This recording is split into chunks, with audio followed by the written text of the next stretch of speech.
Like with Jason this week, no Joe. Unfortunately, he's too busy, trying to lock down the house and whatnot.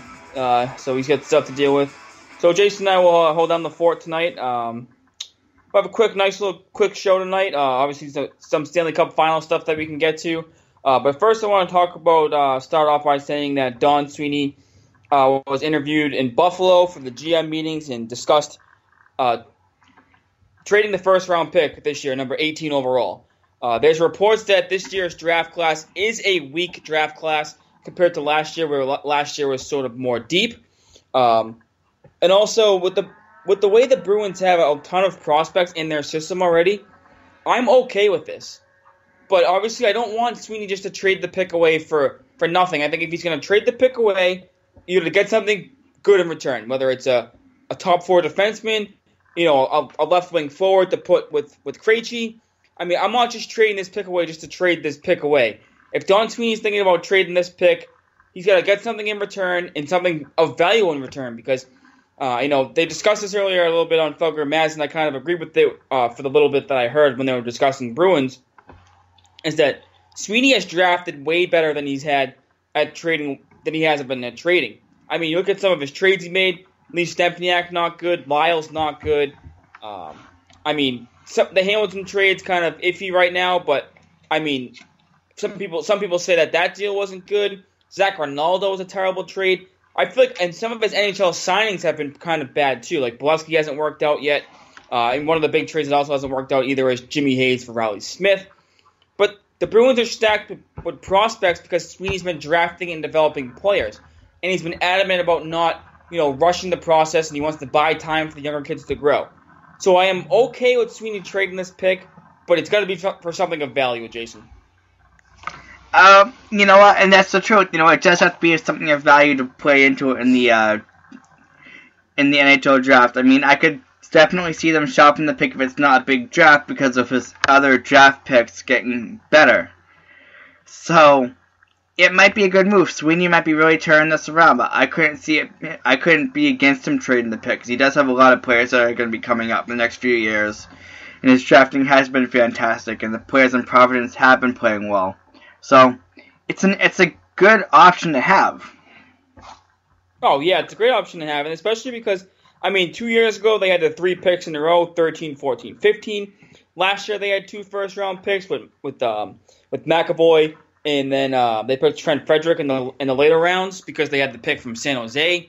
They also had a ton of second-round picks. When you look at Jeremy Lazone, they have Brandon Carlo, second-round pick, and then they've had some Jacob Forsbacher Carlson. They just signed Anders Bjork, who's been impressive. Danton Heinen they just signed last year. I mean, they signed Frank Vetrano as an unrestricted free agent. I mean, you look at up and down Pastrnak's still young. I'm gonna get Pastrnak a little bit more in a little bit, but I mean, you look at all these players they have coming up through their system that are supposed to be pretty good prospects that are young and ready to go. That's why I'm okay if Sweeney moves this pick this year. I mean, they've made a bunch of picks recently. They've signed some young players. They're all ready to make hopefully the leap. Sinishin just signed. They have Gabriel that just signed. They have DeBrusk, who had a full year in Providence last year. I mean, they even still have Austin Zarnik, who they signed. I mean, you look up and down the Bruins roster and the Providence roster, and they have prospects that are foaming at the bit to get into this game. To get into this roster, excuse me. So I'm okay if Sweeney makes this trade. But like I said, don't just give it away to give it away. Because sometimes you can hit gold in the 18 range in the NHL draft. I mean, we've seen some players come in that range before. I mean, McAvoy last year was 14, and he looks like a stud. So I mean, it's not like you can't get a good player there. But there's a name you haven't mentioned from last year too that I hear off and on, but he's going to be a decent player, and that's Trent Frederick. Watch out for him too. I mentioned the Bruins drafted him, but I mean, he's only going to be a sophomore at Wisconsin, and he's not going to sign with the Bruins just yet. So that's kind of why I left him off the list for right now. I mean, but there's just a lot of players that are in Providence and trying to crack the Bruins roster next year. Well, and I know sometimes draft picks sometimes can be 2 or 3 years away, but if the Bruins have this young nucleus coming up through Providence and into Boston, it's okay to make one trade for a first-round pick this year. And everyone's been saying it's a weak draft. And if it's a weak draft, by all means, go right ahead, trade it. But you better trade for something good because I just discussed how some of Sweeney's trades have sucked. It's true. Sweeney hasn't had the best of luck with trades.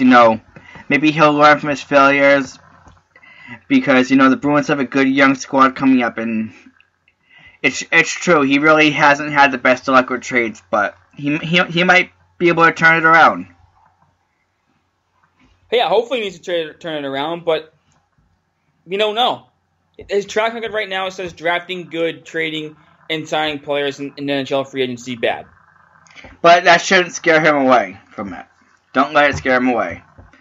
I still say keep trying, but only if it's the right deal. And it's the deal that he thinks is going to help the team for the long term. Yeah, it's definitely going to see what happens with the long term. I think it's going to be interesting to see with the expansion draft coming up, too, what happens with this Bruins team. I'm pretty sure Colin Miller's going to be the one that gets taken. You think so? That's what you hear constantly lately, and Kevin Miller seems to have really impressed. I know the lists haven't come out yet, but I'd almost want to place, if I'm a betting man, I'm placing my money on Vegas taking Colin Miller. Yeah, it's definitely looking that way right now. I'm just interested to see if the Bruins might maybe able to swing a trade with Vegas, maybe for Matt Bolesky, something like that, where that would count as the Bruins' player they gave up, and that way they keep Kevin Miller and Colin Miller, because that seems to be the pretty big debate right now. But it's going to be interesting to see what happens with that expansion draft. And if Sweeney's open to trading the first round pick, obviously that could mean someone else is coming into the fold. Obviously, that could happen on draft night, and it might not even be involved with the expansion draft. But if Sweeney trades the first round pick before the expansion draft, that could be another player that he has to protect too. So, with the Stanley Cup coming to a close, it's going to be which I want to talk about the Stanley Cup in just a few minutes. But with that coming to a close, it's going to be a great couple weeks once the Stanley Cup ends to see what happens with Vegas, who's protected, who they take from the Bruins, and then an NHL draft. It's going to be a fun month coming up for the Boston Bruins. Oh, it's going to be a fun month. We got 3 more fantastic Stanley Cup games to finish, and then all hell's going to break loose in the NHL. I'll tell you that. Yeah, it's definitely going to be great. You see some of Pierre LeBrun, tweeting about some of Vegas's moves might already be made, but they don't want to make it official because they don't want to take away from the Stanley Cup Finals, which I think is pretty great.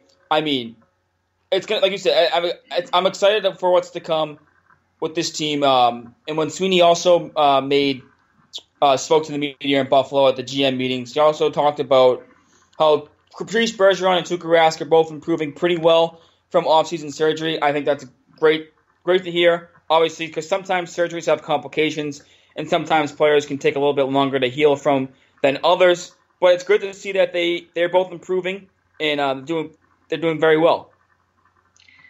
No, it is good to see them both improving and doing well. It shows that they're going to be ready for next season. They still got a long way to go because you never know what can happen during training camp or what random injuries can come up, but it's good to hear that they're doing well and to see that Don Sweeney's keeping up with them. Absolutely, but the one thing I'm kind of worried about is Peter Cehlarik. Remember the Bruins called him up and he was playing with Krejci and Pasternak towards the end of the season? Yes, I remember his name clearly. He was that Russian kid. Czech. He's Czech. Yes. Sorry. But no, it's okay. But remember when we were like, "What the hell happened to him? Where is he?" Injured. Yeah, he got shoulder surgery, and Don Sweeney said he's well on his way to recovery, but it's a long one because of the nature of the injury. And this scares me because obviously shoulder injuries can be long, and this seems like it's going to be a long one. This might hurt Cehlarek's chances of making the opening day roster. And I thought, he had some offensive upside to his game when he played with Krejci and Pasternak. I was hoping that could be maybe a line going forward. Maybe Cehlarik would be on the third line to give offense up and down the lineup. This would be a really unfortunate situation for Cehlarik, who I thought had a chance to really make the club next year. With that surgery, certainly doesn't help him out any. I feel I got a feel for the kid on that one. He probably won't be ready for the start of the season, but I still don't think it hurts his chances completely of making the roster at some point next season. I think once he gets healthy, he needs to focus on just being healthy and getting 100% healthy. He's still young. Well, yeah, he's still young, but with some of the other younger players they have, someone might be more hungry. They have Nathan Heinen, they have Jake DeBrusk. I mean, they have a bunch of other young players that are going to be hungry to make the roster too. And I feel like it could be something like Vetrano. Remember when Vetrano got hurt last year, and it took him a while to get back into the flow of things and get healthy. I just hope it's not something like that. Obviously, there's been no timetable put on Cehlarek's injury, but it would just be very upsetting. Very frustrating, I should say, not upsetting, if Cehlarik can't start the year with the big club, or even it would be frustrating for Cehlarik. Now, if Cehlarik and the rest of these younger players play hard and fight out for that roster spot, having too many players playing for one or two spots is the best position the Bruins could be in as a team. Yep, let them battle it out, right? Because you battle it out, you have assets. Assets leads to trade, leads to teams wanting them, meaning teams will overpay for those kind of players. Yeah, I remember we talked about last week the Bruins signed Bjork, and it seems that Don Sweeney's pretty excited about Anders Bjork as well. I mean, he said they believe he's ready to come in and challenge with his skill set, and that he's got the hockey sense, he's got speed, and he's got skill. And they spent some time with him in development camp, and he missed the opportunity that JFK had and McAvoy had because they were able to get some games into the NHL level because Bjork's team went to the Frozen Four, so he wasn't able to get an NHL game under his belt. But I said this when the Bruins signed him. He's gonna push for an opening day roster spot as well.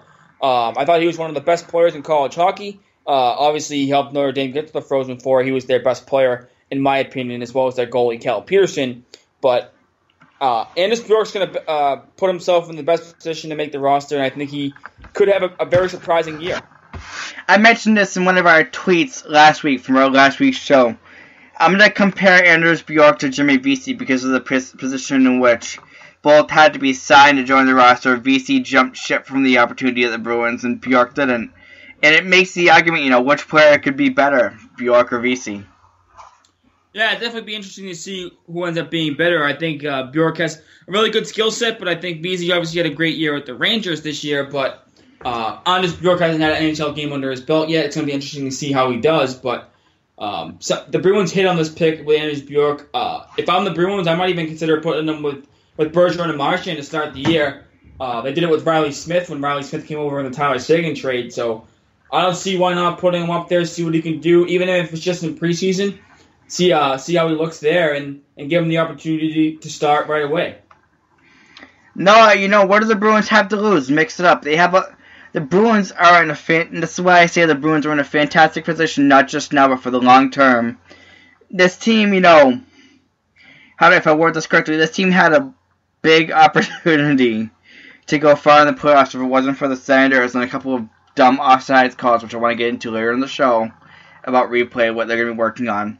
But the Bruins have a good young roster, and they fought hard for Bruce Cassidy. So the Bruins have options, and it's fun to watch, and it's exciting for this team. Absolutely, and obviously I think one of the biggest off-season priorities for the Bruins is David Pastrnak. He's still not signed with the club. He's a restricted free agent, and as we've been seeing lately, teams have been hesitant to offer a big contract to their restricted free agent because they don't want it to end up happening to their restricted free agent down the road. But it seems that talks are moving in the right direction, according to Sweeney. Obviously, Pastrnak had a breakout year last year with 34 goals and 36 assists. As Sweeney said, Pastrnak's agent, J.P. Barry, and I have sat down. We've had some good discussions, and Sweeney said it's moving in the right direction. Timeline I don't have, but we expect to complete a deal and for him to be a long-term member of the Boston Bruins. That's our intention. That's good to hear. Usually GMs and agents don't give updates on contract talks because they have to keep them in-house. But if they're openly talking about this, it seems that it's heading in the right direction, as Sweeney's saying. I mean, you had Pastrnak come out and openly say he wants to be part of the Bruins going forward, and he loves Boston. So all good signs coming from the Pastrnak camp for the Bruins to be able to lock him up to a deal soon. The one thing I like about David Pastrnak that seems like is the difference between him and Tyler Seguin is Pastrnak is showing a lot of professionalism, especially with the Bruins and the way that they're handling things. I genuinely think the Bruins like David Pastrnak and want to give him a fair contract based on what he's shown. I genuinely think that Pastrnak wants to stay, so I could see this being worked out before training camp. Oh, I think it's going to be worked out before training camp. I don't think it's going to be something like where Trouba missed like half the season last year. I think they'll get it. They'll be able to get it done sooner rather than later. I'm just wondering. I couldn't see Pasternak doing that to the Bruins. I couldn't. Yeah, I don't think it's going to happen either. I'm just interested to see how long and how much money the term is going to be and how much he's going to sign for. Obviously, you've been seeing recently that these bridge deals kind of have been off the table, I should say. That young players are starting to sign long-term deals now. You have Johnny Gaudreau, you had Sean Monahan, just to name a few, in Calgary. I mean, it just seems that he's going to sign a bigger contract than I thought he was going to get, but we'll have to wait and see. I mean, the Marchand deal ended up being a fair value deal for Marchand and the Bruins, and I feel like I wouldn't be surprised if Pasternak does the same. I think Pasternak is playing with a bunch of players on the Boston Bruins that are clearly professionals. I think that he's gotten the energy from working with these players, and I could see Pasternak getting a fair market deal. From the talks between Sweeney and Pasternak, it seems like there's an agreement somewhere already in there. And seeing that, it shows that they're going to come up with a deal that's fair for each side. Yeah, I hope so. I mean, Pasternak was one of the bright spots for this Bruins team last year. He's still a young player. Has the opportunity to even get better than he was last year. So, I mean, that's pretty scary to think about. He had 67 points last year, and he has an opportunity to even get even better. Excuse me, he had 70 points last year. But the opportunity for him to get better and grow as a player is still there. And the one thing I worry about with some of these players is once they get paid, they start to, coast a little bit. But it seems like he's hungry enough to not do that, and I hope it doesn't happen to him. No, I couldn't see it being that way. I have a positive mindset when it comes to this for sure. Yeah, now Jason, you said you wanted to mention something about the challenge. Is that right? Yes. Well, you're hearing around the NHL while these Stanley Cup playoffs are going on that the NHLPA and the Board of Governors are working on making some minor changes with the offside replay and the challenges, and I think it's about time that this issue is addressed because of how much it affected the Bruins. It affected the Predators in Game 1, of the timing of when you can challenge for an offside rule. That you shouldn't be able to challenge an offside rule 30 seconds after the play happened. That's taking it too far. And if the NHL is trying to get more goals, that's not how you do it. Do you agree or disagree? Oh, I totally agree. I think this rule is stupid. I've been saying it's stupid, even though it affects, not even if that just affects the Bruins. Is what I mean. I think it's stupid regardless. That like you said, in Game 1 when it was offsides, Pittsburgh had the puck, they turned it over, and then Nashville scored. Pittsburgh got the opportunity to get the puck and shoot it out of their zone. They could have iced it, they could have flicked it out, whatever. They had the opportunity to get the puck out of the zone, they didn't. And then Pittsburgh challenges for offsides. You shouldn't be able to do that. I don't like it. Pittsburgh had control of the puck. They gotta fix it. And what I proposed was, once the puck changes possessions. So, for example, if the Bruins are playing, say, Pittsburgh, and the Bruins are offsides, and they come right down, and they come right in and score off the rush. Say it's a 3-on-2, and the Bruins are offsides, and they score from the slot right after the play. Fine, challenge that. That shouldn't be a goal. But if the Bruins come down 3-on-2, go offsides, but they shoot the puck wide, and then Pittsburgh has an opportunity to clear the zone. The puck comes up the wall. Crosby tries to flip it out, but Chara stops it and shoots it on net, and it's a goal. I'm sorry, you shouldn't be able to challenge that. You shouldn't. That should be a goal. Crosby. If the opposing team touches the puck before the offsides call is made, they shouldn't be able to switch it around. Yes, it shouldn't be like that. That's what I would say. Yeah, it's as simple as that. As simple as that. It's not rocket science. That's all we're looking for. But that's it.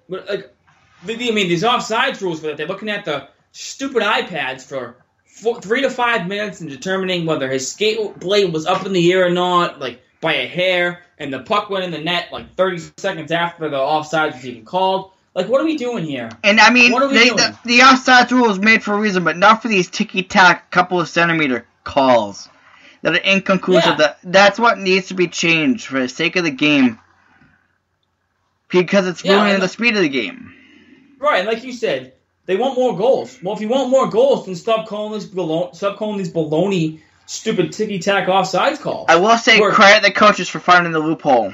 That's all I'll say. Yeah, absolutely. Absolutely. I mean, you got to find a way to, do what you can as a coach to get a goal called back, and they're following the rules, but this has got to get switched. It's got to get switched. Yeah, no, it's got it. So that's why I wanted to vent that out there, bring it up, because it's been a big topic around the NHL this last week. No, absolutely. I think it's been a huge topic, like you said. And well, now let's get to those Stanley Cup finals. Obviously, Pittsburgh was up 2-0 the last time we talked, and it looked like it had the potential keyword, potential, to be a short series. But Nashville comes out. Their building was rocking. They were ready to go. Man, I want to watch a game in Nashville so bad, by the way. Does that not look like the best place to watch a game? You know what? I finally got a chance to sit down and watch a little bit of a hockey game that wasn't working yesterday, finally. That Nashville crowd is awesome. What passion. But I will say this. Yes, Pittsburgh won those first 2 games, but Nashville dominated both of them.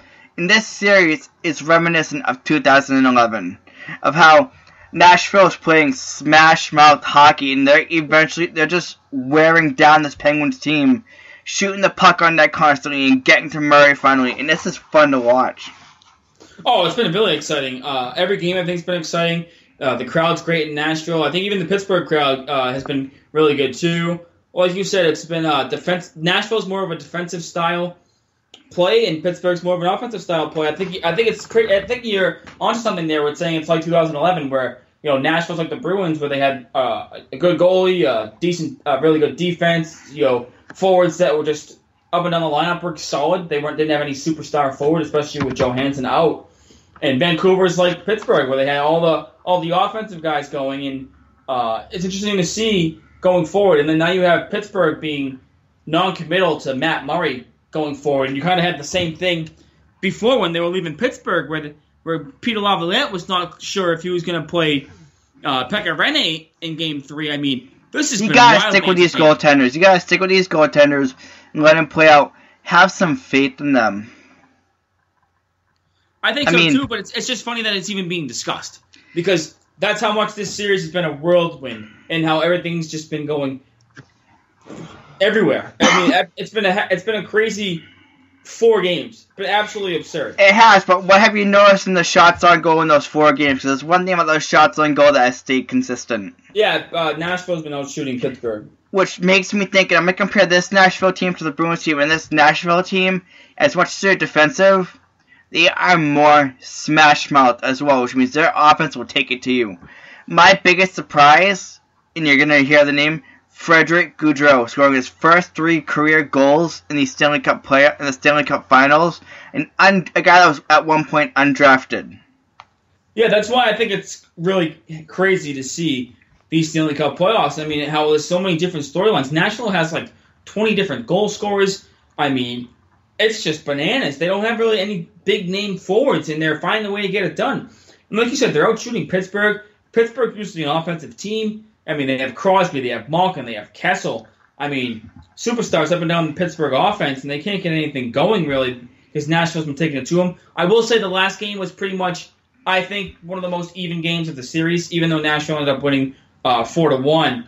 Pekka Rinne played spectacular. I mean, that diving save, he had a couple of big saves on breakaways, and he would have had a shutout if it wasn't for the puck going off the post off of him and in on a Sidney Crosby goal. Another name to me that stands out for Pittsburgh, who's been a lightning shot and a whirlwind and a good whirlwind, is Jake Guentzel. Yeah, Jake Guentzel has 1 goal back in time rookie record in the NHL playoffs. He's been spectacular. But I didn't even know who Jake Guentzel was till this NHL playoffs. Do you know what he has the luxury of doing though? Is playing with Crosby. And if people hate Crosby, people say he's a baby, he's a bitch or whatever he is. He's an asshole, whatever you want to call Sidney Crosby.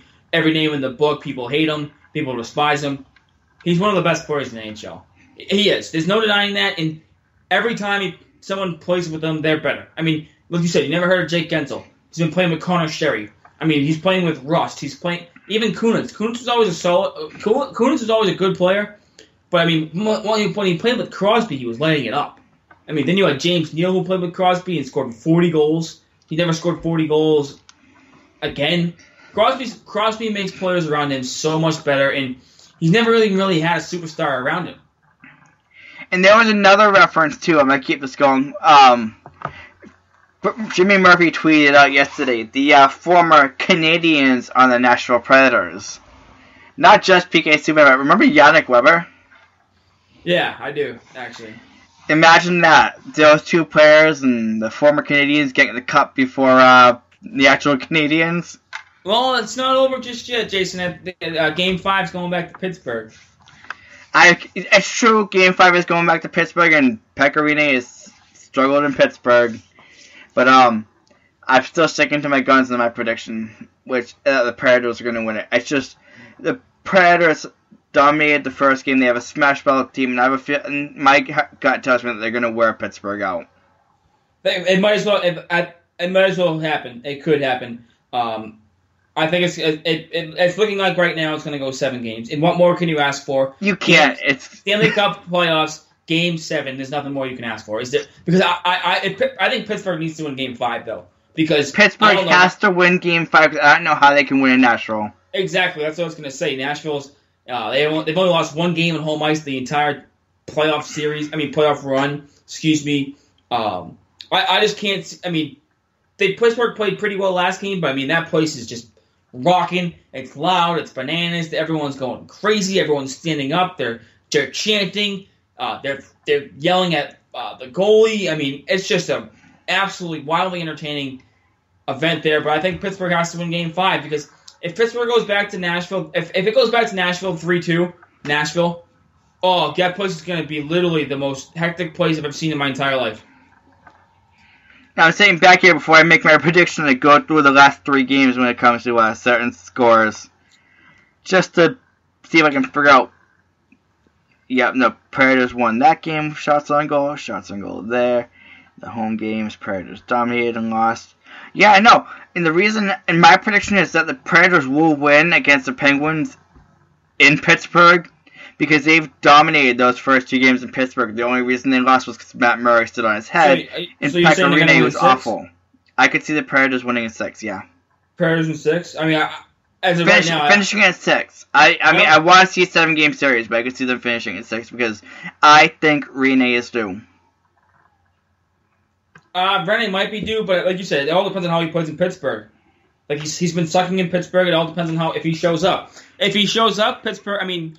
Nashville could easily win in Pittsburgh, I feel like. But if you told me Penguins in 6, Nashville in 6, Penguins in 7, Nashville in 7, I don't think I could argue with you anyway, to be honest, because I think that's how it's been going. I think either team can win, and it's been great to see. I'm excited to see it. I'm just hoping it goes 7. That's what I want. I hope it goes 7 because it's the Stanley Cup playoffs. For the sake of my prediction coming true, I want these Predators to win it as soon as humanly possible for the sake of my anxiety. Because if that prediction I had from the start of the playoffs comes true, it's insane. Wait, you're getting anxiety from these games? Yeah. Because why? It's not even the Bruins. Because I've never predicted in my entire life a team that's an 8 seed to win a Stanley Cup. Well, it doesn't happen often. No. That's why.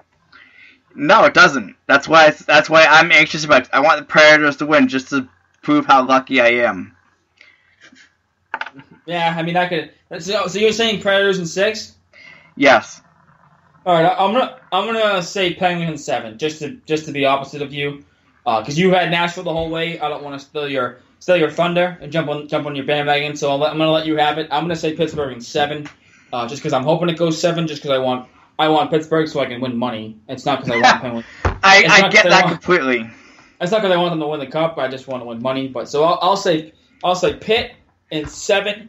I think is also I can't wait for the offseason too because of some of these rumors that you were hearing before we sign off. Ilya Kovalchuk's trying to make a comeback, which I think would be great. Obviously, he left and went to Russia, and then people are starting to get on these Alex Ovechkin trade rumors. I heard the Calgary Flames were made a big offer. Yeah, I mean, including Sam Bennett in there, and a couple of the first-round picks. Yeah, I haven't seen anything crazy about. I haven't seen any solid offers, I should say, but the rumors are starting to pick up. Kovalchuk's starting to make a comeback. Ovechkin's on the market. You have Evander Kane and Buffalo on the market. So it's coming down the end of the Stanley Cup Finals, the expansion draft to the NHL draft, and to free agency, and here we go. It's going to be pedal to the metal for the next month and a half. I would say next month. True. Maybe month and a half. Not if we include development camp too, it'd be month and a half. Maybe month and a half. I think once in the middle of July hits, that's when it starts to slow down and then become the dog days of summer before the season starts. And in August, we'll be sitting here trying to discuss line combinations and whatnot. But this has been a great Stanley Cup playoffs. It was great to get some Bruins news and hear Don. I gotta add one more story, Mike. I want to know if you saw this video. You remember Ilya Bryzgalov, right? Yes. Have you seen a video circulating around Facebook about him going around Nashville? Wait, sorry, repeat that? A video of him going around Nashville. He was going around Nashville talking to a bunch of the players. I saw this video this morning when I woke up. It was absolutely hilarious. He was using his personality to go around Nashville as a reporter. He got to smash a car that was Pittsburgh Penguins. I have to go find it again, but it was a really funny video. Oh, that's pretty funny. And also, one more thing I want to add to is Charles Barkley just being an NHL fan and ripping on the NBA. I thought was spectacular. I missed that, so you and I both missed something. Yeah, I mean, Charles Barkley was an NBA commentator, just ripping on the NBA and how the Stanley Cup playoffs have been so much better, and the NBA playoffs are so boring. And I mean, it was great to see that an NBA commentator appreciate the Stanley Cup playoffs, because I think some people don't like hockey, which is fine. I get it. You don't like hockey. You can't like all sports, but just give it. If you give hockey a chance, I guarantee you people will fall in love with it. It's true. I'm trying to get people into hockey as I speak, because of the people who know I'm a podcaster. There you go. Getting people involved, Jason? Trying to. Yeah, got to start somewhere, right? Got to start somewhere. But it's going to be a busy couple next few weeks, probably the next month and a half, as Jason said, with everything coming up. So Jason has Preds in 6. I have Penguins in 7. We're hoping to get Joe back next week and discuss a little bit about some of the upcoming Bruins free agents and see who the Bruins should keep and who they should maybe let go. We'll also discuss who wins the Cup and some of the offseason news going on, but we'll be back next week. You can follow myself on Twitter at MikeSetup22. You can follow Jason at JasonBuckley91, and you can follow our personal account at Bruins_beat. And you can also find us on iTunes and Stitcher, right, Jason? Yes, you can find us on iTunes at Boston Bruins Beat Podcast. You also at the Pittsburgh Penguins series goes 7. We'll be doing our show just after the days after Game 6, so we won't know the winner of the Cup Finals till the week after. Oh yeah, good point. Good point, because it'll be on Wednesday, and we usually do the show on Monday or Tuesday, so very, very good point. So that's going to be interesting. So, figured I'd point that out. Yeah, I mean, it makes sense. It makes sense, but we'll be back to discuss. Maybe someone will win it, though. You never know. Never know. But all right, we'll be back next week. You can find. You already did that, Mike. You're good. I already did do that. Yeah, I did. Sorry, a little bit. It's been a hectic week with stuff going on, but we will be back next week to discuss more Bruins-related stuff, Stanley Cup playoffs, and some off-season news. Be sure to tune in, and we'll be back next week. Go Bruins. Go Bruins.